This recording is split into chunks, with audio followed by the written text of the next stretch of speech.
Joining me is the CEO of National Stock Exchange, Mr. Ashish Chauhan.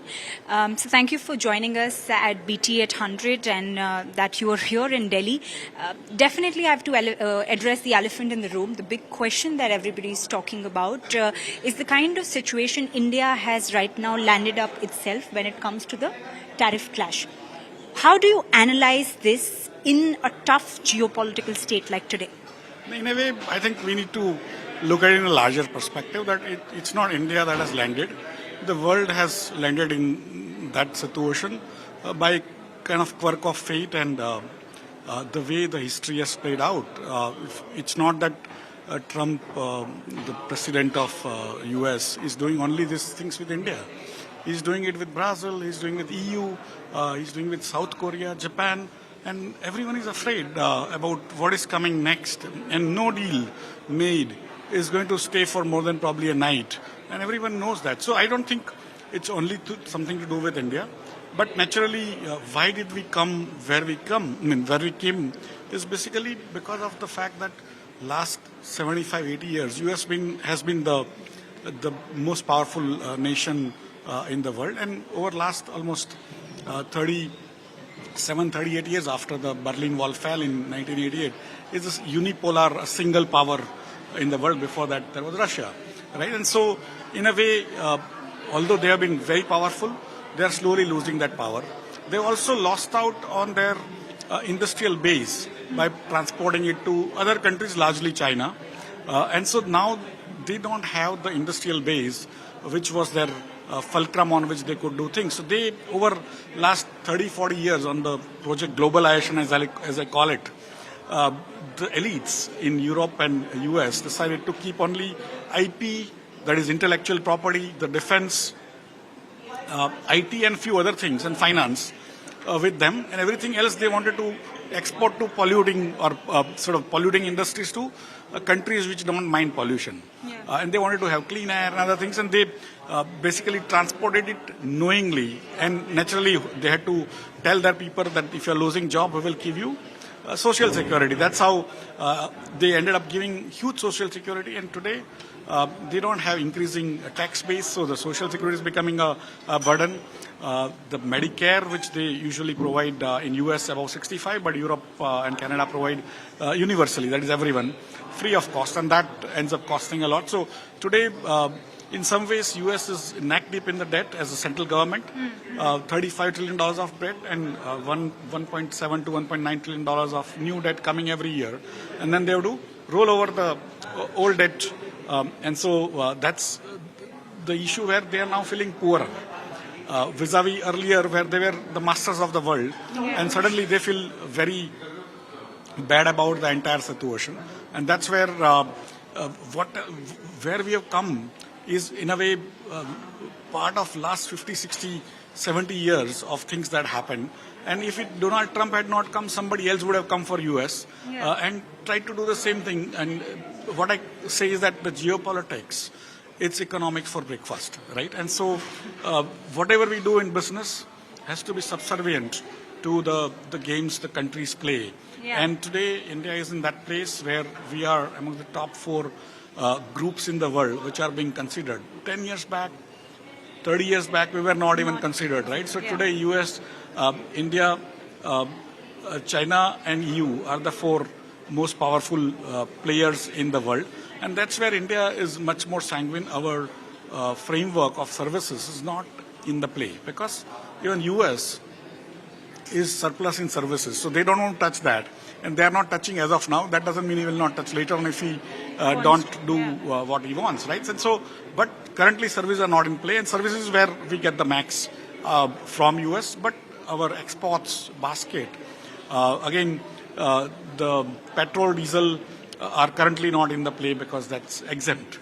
And similarly, pharmaceutical is exempt. That again doesn't mean tomorrow he may not do it. Yeah. But so what gets affected is the SME sector largely, which is actually job creating, right? And some of the other areas which we are hoping to do well with textile and other things, which again are not going to do so well if the same tariffs continue. Yeah. But if you're able to bring down the tariff by whatever means, then naturally you will be competitive with other countries, and naturally that time our entrepreneurs will be able to show their might. Yeah. So do you think we should do tit for tat? Because this is a pressure tactic, if you agree. This is basically being done to just put us down. And while we've had a first mover advantage with them, we've been friends, and this is not how friends play on the chessboard, right? In a way, it's our expectations about how to carry out diplomacy. This person is not going by the conventional standards of diplomacy. He trash talks. He tries to get that small little advantage by sort of talking bad about others. And so it's a way of doing things. That doesn't mean he doesn't have power. See, if you look back, even now, if you think that China is one more block coming up, the BRICS and all, China is exporting its way out to kill everyone. Yeah. Even this year, $1.2 trillion of customs surplus and $2 trillion of manufacturing surplus. Yeah. That country is never going to take anything from you, nor iPhone, nor textiles, nor jeans or nothing, right? So that's a wrong place to go in a larger sense, although you can use it tactically. Yeah. But broadly, China cannot replace US and EU. And somewhere we'll have to mend our ways in whichever way which is more win-win. And that is what our exporters are telling us. Our businesses are telling us that they are being very unreasonable, especially with India.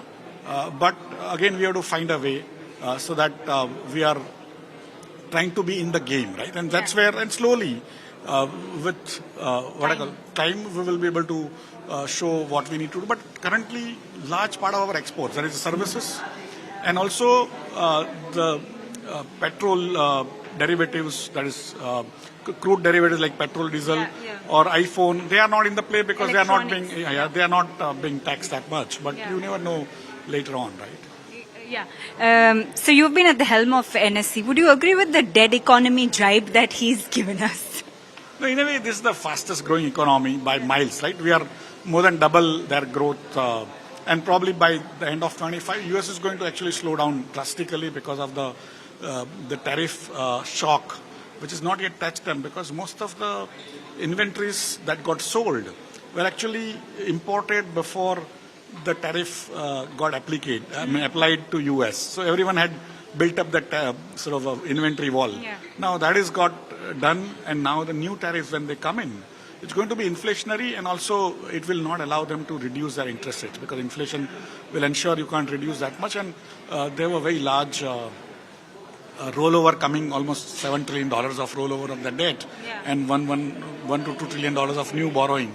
It's going to be too many complexities for even U.S. economy for them to manage internally. Currently, it's being made very external because the political constituency kind of tries to work with, wants sort of external heads, right? Mm-hmm. But when it starts coming in, the new jobs are not coming into U.S. Yeah. The manufacturing is too costly there, right? And so it's too low currently. They were expecting the tariffs would actually up their game on manufacturing. No, it cannot, because the cost of manpower there is like 10 times higher than India, or 10 times higher than China. So they are not competitive on the low cost production. And if it's what I call highly automated, then the manpower is not even required, right? So that's where, for me, their hope are not going to materialize, especially in short term, probably in 3 to 5 years. And China is on a rampage. They don't want to give up. 40% of world's manufacturing is done by them. We, in comparison, we do only 4% of world's services, right? So they are so dominant, and they are like hell-bent, saying, come, whatever we are going to export away, right? From electric cars to iPhones to anything. And that's where, for me, the hopes of turnaround suddenly in industrial what I call the middle America, which has no jobs. Mm-hmm. The east and west coast are basically east coast is finance, west coast is IT, and middle America lost jobs in the industrial situation. It's not going to revive anytime soon in America, and that it's good to have euphoria of having some heads coming from outside as a trophy, saying you've done this, you've done that. But when the jobs don't come, inflation starts hitting. It's going to be very tough from the political perspective, also for the same constituency which he is trying to apply. And that's where, for me, the further time passes. But we, again, given our situation, we must try to make a balance, work with as many people as possible, including US. There will be unreasonableness sometimes, Continue the negotiations. right? And also, in a way, create a win-win solution if possible. And diversify our other markets, our other FTAs. Absolutely. Thank you very much, sir. Thank you for speaking with us. Thank you.